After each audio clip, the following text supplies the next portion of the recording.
Hi guys, welcome back to my channel. My name is Allison. So if you've been following me for a little while, you know that I have a shop at Bernat Antiques where I sell thrifted stuff, handmade stuff, all kinds of goodies. And today I'm sitting in front of my new store. I got this space. I'm so excited about it. So upstairs here, it's brand new. So it used to be actually a yarn factory and shop, and Bernat has taken over the entire building. So now there's 3 floors of shopping. To me, that's an extra hour of shopping, an hour per floor. It was looking pretty rough, but we transformed it into something so beautiful and bright and light. Check out how I transformed it.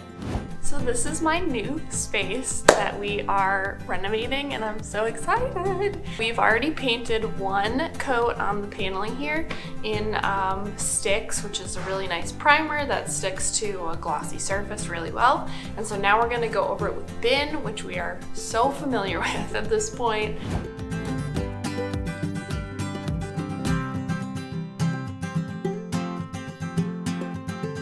One of the most transformative parts of this makeover, I think, is painting the brick. The brick is this, minty green when we first got here, but I really wanted it to be a nice crisp white. Like I said, it was an old mill, or it is an old mill, and so the walls were really gross. They were dusty, like dusty, like you couldn't even wipe it off with a wet cloth dusty. And then we just slapped the paint right over it, willy-nilly, with a big old paintbrush. Connor described it as part paintbrush, part sword, because you really have to jam it in. I mean, little holes and gloop it up, really get it on there. I'm totally splashing and making a mess, but it's fine. Also, the roller is really good if you kind of press and get a good amount of paint on it.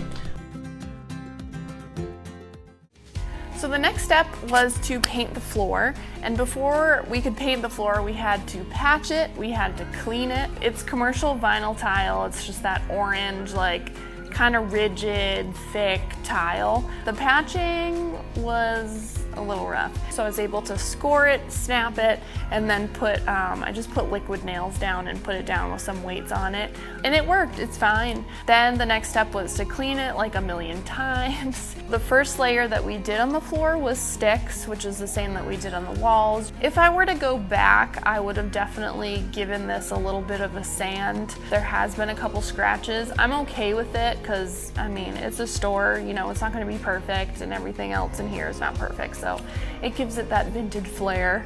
And then we did 2 coats of white, and it's a floor and patio paint from Benjamin Moore. So when I put my mind to something, I'm gonna do it. That goes for this floor. The stencil I ordered was 8.5 by 11, so just a sheet of paper, and it was for this whole floor. When you have a really thin stencil like that, where the grout lines are, you have to use a sticky adhesive, a spray adhesive, but there's a special one for stencils that does not dry and cure right away, that stays sticky, so you can keep removing it and keep sticking it down. I've never done this before, so it was a whole trial and error. And the first stencil that I did, Connor was with me, and I did 1 swipe over, and it was it's looking a little gray. And then I did another swipe over, and maybe another, and a little bit of pressing. And then when I lifted it up, it really had bled. That was disappointing. It was a hard way to start, and just knowing that I had this long journey ahead. So I think it was 10 to 12 hours of stenciling. It was a lot of work. If I had to do it all over again, I probably wouldn't. Everyone thought I was crazy, including myself, and it was crazy, but I am thrilled with how it came out. I can't be more happy with it. I could. So I really love the trend of the tile letters, and I really wanted to get on board with that. So I mapped out the letters with just little pieces of blue tape. Okay, I shouldn't say just, because it definitely took me a little bit. I picked out a cute phrase that I found, and it says, "Yay, it's you." I think it's so cute. It's such a cute, welcoming saying. I definitely wanted to move my pegboard wall from my other booth up here. It was a lot of work, and also it just looks beautiful. So we moved that up here, and if you haven't seen how we made it also, I'll link it up here. But yeah, it was a good project back then, and it still is current, and I love it. It's kind of interesting interesting because that was the whole length of my other booth, so it gives a little bit of perspective of the beautiful new large space that I have that I'm so thankful for. A lot of pieces that I bring in are picture frames. I love to do calligraphy and just thrift old pictures and mirrors and photos and stuff. So I really wanted to do some picture ledges. It's super simple, just the 3 pieces of wood that were 3 different sizes. There's plenty of tutorials on YouTube, so I just kind of followed what I knew, used some wood glue, nailed them in, and they turned out great. So I made 3 of them. They were a little bit pricey because I didn't want to deal with cutting the wood or anything, so I just bought the pre-cut wood that's like in the hardboard section of Home Depot, but I love how they came out and it really displays all my artwork well. So the finishing touch was my logo on the wall. The brick is beautiful, obviously, but it was just a beautiful blank canvas for me to put my logo up. I wanted to add in that cool touch that makes it feel very, not urban, but kind of like that industrial feel. I'm sure that you've seen in some funky stores. I went to California once and it was in like an acai bowl place, you know, super cool. We used a projector, projected my logo onto the wall, I penciled it, and then I painted it in. So it came out really well, and I love the feel that it gives, and now I feel like I'm so cool.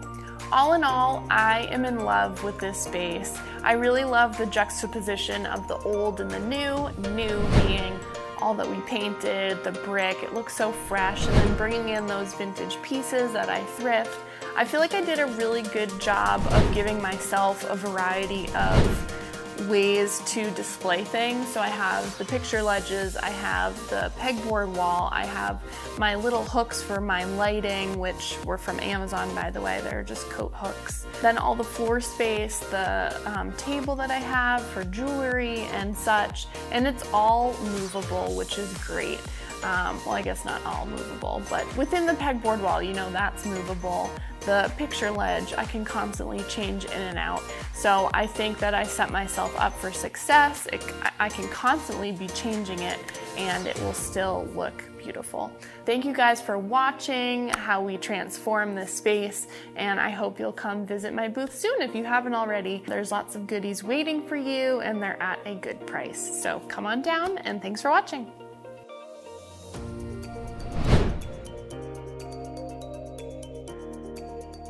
Can you say something along the lines of, you can already see how great it looks, or something like that? Yes. You can already see how great it looks, or something like that. That's hilarious. Open hands, get it?